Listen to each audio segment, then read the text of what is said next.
65 million വർഷങ്ങൾക്ക് മുമ്പ് ഒരു മൗണ്ട് എവറസ്റ്റിനേക്കാളും വലുപ്പമുള്ള ഉൽക്ക ഏകദേശം 30 km/s നമ്മുടെ ഇപ്പോഴത്തെ ഗൾഫ് ഓഫ് മെക്സിക്കോയിൽ വന്ന് വീണു. ഈ ഒരു സംഭവമാണ് നമ്മുടെ ഭൂമിയിലുള്ള 80% ജീവികളെ ഇല്ലാണ്ടാക്കിയത്. ഈ ഉൽക്ക വീണതിൻ്റെ ആഘാതം കൊണ്ട് മാത്രമല്ല ഈ ജീവനുകൾ ഇല്ലാണ്ടായത്. ഇതുമൂലമുണ്ടായ ചെയിൻ ഓഫ് ഇവൻറ്റ്സ് പയ്യെ നമ്മുടെ ഭൂമിയിലുള്ള ജീവനുകളെ ഇല്ലാണ്ടാക്കി. ചെയിൻ ഓഫ് ഇവൻറ്റ്സ് എന്ന് പറയുമ്പോൾ വർഷങ്ങളോളം അന്തരീക്ഷത്തിൽ തങ്ങി നിൽക്കുന്ന പൊടി, അറ്റ്മോസ്ഫിയറിൽ പൊടി തങ്ങി നിൽക്കുന്നത് കൊണ്ട് ഭൂമിയിലേക്ക് സൂര്യപ്രകാശം ലഭിച്ചിരുന്നില്ല. അതുകൊണ്ട് തന്നെ ഭൂമിയുടെ ടെമ്പറേച്ചർ വളരെയധികം കുറഞ്ഞു. സൂര്യപ്രകാശമില്ലാത്തതിനാൽ ചെടികളൊക്കെ നശിച്ചു. ഈ ഉൽക്ക വന്ന് ഭൂമിയിൽ ഇടിച്ചപ്പോൾ അതുപോലെ ഉണ്ടായ ഷോക്ക് വേവ്സ് ഈ ഭൂമി മൊത്തം പടർന്നു.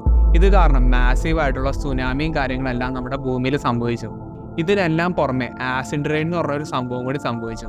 ഇത് നമ്മുടെ ഭൂമിയിലുള്ള വാട്ടർ ബോഡീസിനെ ആസിഡിക് ആവുകയും അതിൻ്റെ അകത്തുള്ള ജീവജാലങ്ങൾ ഇല്ലാണ്ടാവുകയും ചെയ്തു. ഈ സീരീസ് ഓഫ് ഇവൻറ്റ്സ് കാരണം നമ്മുടെ ഭൂമിയിലുള്ള 80% ജീവജാലങ്ങൾ ഇല്ലാണ്ടായി.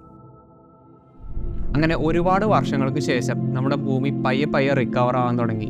പയ്യെ ഭൂമിയിൽ ജീവൻ നിറഞ്ഞു തുടങ്ങി. ഒരുപാട് ചെടികളും പക്ഷികളും മാമൽസും ഒക്കെ നമ്മുടെ ഭൂമി റിക്കവർ ആവാൻ തുടങ്ങി. അങ്ങനെ ഒരുപാട് വർഷങ്ങൾക്ക് ശേഷം ഭൂമി മനുഷ്യരുടെ കൈകളിലായി. ഏകദേശം 3 ലക്ഷം വർഷങ്ങൾക്ക് മുമ്പ് ആഫ്രിക്കയിൽ നിന്നും ലോകമെമ്പാടും സ്പ്രെഡായ ഒരു സ്പീഷീസാണ് നമ്മൾ. ഇന്നത്തെ മോഡേൺ വേൾഡിൽ ഒരുപാട് ടെക്നോളജിക്കൽ അഡ്വാൻസ്മെൻറ്റ്സും കാര്യങ്ങളൊക്കെ ആയിട്ട് നമ്മളിപ്പോൾ ജീവിച്ചു വരുന്നു. പലപ്പോഴും നമ്മുടെ സുഖത്തിനും സൗകര്യത്തിനും വേണ്ടി നമ്മൾ ഭൂമിയെ പലതരത്തിൽ ഉപദ്രവിക്കാറുണ്ട്. ഇതിനെല്ലാം ഒരു തിരിച്ചടിയായി അന്ന് സംഭവിച്ച പോലെ ഒരു സംഭവം ഇനിയും സംഭവിക്കില്ല എന്ന് യാതൊരു ഗ്യാരണ്ടിയില്ല. നമ്മുടെ ഭൂമിയിൽ ഡെയിലി ഏകദേശം 50 ടണ്ണോളം കല്ലുകൾ സ്പേസിൽ നിന്ന് വീഴുന്നുണ്ട്. 2012 ആസ്ട്രോണോമേഴ്സ് ഒരു സംഭവം കണ്ടുപിടിച്ചു. അതായത് ഭൂമിയുടെ സർഫസിൽ നിന്നും ഏകദേശം 20,000 കിലോമീറ്റർ ഓൾട്ടിറ്റ്യൂഡിൽ ഒരു ഉൽക്ക പാസ് ചെയ്തു പോകുന്ന അവർ കണ്ടുപിടിച്ചു. അങ്ങനെ 2013 ഓഗസ്റ്റ് ആയപ്പോൾ ഈ ഉൽക്ക ഭൂമിയെ പാസ് ചെയ്തു പോയി. പക്ഷെ പ്രശ്നം എന്താണെന്ന് വെച്ചാൽ ഈ സെയിം ദിവസം ഏകദേശം 16 മണിക്കൂർ മുമ്പ് റഷ്യയിൽ ഏകദേശം 20 മീറ്ററോളം വലുപ്പമുള്ള ഉൽക്ക വെറും 20 കിലോമീറ്റർ ഓൾട്ടിറ്റ്യൂഡിൽ വന്ന് പൊട്ടിത്തെറിച്ചു.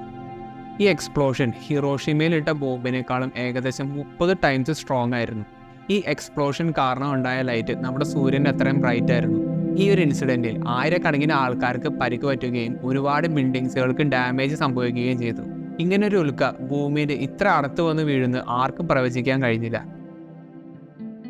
നമ്മുടെ വീട് പ്രൊട്ടക്റ്റ് ചെയ്യാൻ CCTV പോലുള്ള സംവിധാനങ്ങളുണ്ട്. നമ്മുടെ നാടിനെ പ്രൊട്ടക്റ്റ് ചെയ്യാനാണെങ്കിൽ പോലീസ് പോലുള്ള സംവിധാനങ്ങളുണ്ട്. പക്ഷേ നമ്മുടെ ഭൂമിയെ പ്രൊട്ടക്റ്റ് ചെയ്യാൻ എന്തെങ്കിലും സിസ്റ്റം ഉണ്ടോ? അങ്ങനെ ചരിത്രത്തിൽ ആദ്യമായിട്ട് ഒരു പ്ലാനറ്ററി ഡിഫൻസ് സിസ്റ്റം എന്ന നിലയിൽ നാസ ഡാർട്ട് എന്നുള്ളൊരു മിഷൻ സ്റ്റാർട്ട് ചെയ്തു. ഈ മിഷൻ എയിം ചെയ്യുന്നത് 1996 കണ്ടുപിടിച്ച ഡിഡിമോസ് എന്ന് പറഞ്ഞ ആസ്ട്രോയിഡിനെ ഓർബിറ്റ് ചെയ്യുന്ന ഡൈമോർഫസ് എന്ന് പറഞ്ഞ ഉൽക്കയുടെ ഓർബിറ്റ് ചേഞ്ച് ചെയ്യാനാണ്. 2021 സ്പേസ് എക്സിൻ്റെ ഫാൽക്കൺ 9 എന്ന് പറഞ്ഞ റോക്കറ്റ് ഉപയോഗിച്ചിട്ടാണ് ഡാർട്ടിനെ സ്പേസിലേക്ക് എത്തിക്കുന്നത്. ഡാർട്ട് എയിം ചെയ്യുന്ന ഡൈമോർഫസ് എന്ന് പറഞ്ഞ ഉൽക്കയുടെ വലുപ്പം ഏകദേശം 170 മീറ്ററാണ്. ഏകദേശം 48 ലക്ഷം ടണ്ണാണ് ഈ ഉൽക്കയുടെ ഭാരം. നേരെ മറിച്ച് നമ്മുടെ ഡാർട്ട് സാറ്റലൈറ്റിൻ്റെ ഭാരം വെറും 570 കിലോ മാത്രമാണ്. ഈ മിഷൻ എങ്ങനെയാണ് വർക്ക് ചെയ്യുന്നതെന്ന് വെച്ചാൽ ഫുൾ സ്പീഡിൽ ഈ സാറ്റലൈറ്റിനെ ഈ ഉൽക്കയുമായിട്ട് ഇടിപ്പിക്കും. ഈ ഒരു ഇമ്പാക്റ്റ് കാരണം ഉൽക്കയുടെ ഓർബിറ്റ് ചേഞ്ച് ചെയ്യിക്കാന്നുള്ളതാണ് ഒബ്ജക്റ്റീവ്. ഇതിനു മുമ്പ് ഞാൻ ഇതിനെ പറ്റിയിട്ടുള്ള ഒരു ഷോർട്ട് വീഡിയോ അപ്ലോഡ് ചെയ്തപ്പോൾ എല്ലാവർക്കും ഉണ്ടായ സംശയം, ഇത്രയും കനം കുറഞ്ഞൊരു സാറ്റലൈറ്റ് ഇത്രയും വലുപ്പമുള്ള ഒരു ഉൽക്കയെ ചെന്നിടിക്കുമ്പോൾ ഈ ഉൽക്കയ്ക്ക് ഒന്നും തന്നെ സംഭവിക്കില്ലല്ലോ എന്നൊരു ചോദ്യമായിരുന്നു. പക്ഷേ ഇവിടെ സാറ്റലൈറ്റിൻ്റെ വെയിറ്റിനല്ല പ്രാധാന്യം. ഈ സാറ്റലൈറ്റ് ഈ ഉൽക്കയെ ഏകദേശം 21,600 km/h പോയിടിക്കുന്നത്. ഒരു കമ്പാരിസൺ എന്ന നിലയിൽ ഒരു ബുള്ളറ്റിൻ്റെ സ്പീഡ് ഏകദേശം 4,200 km/h.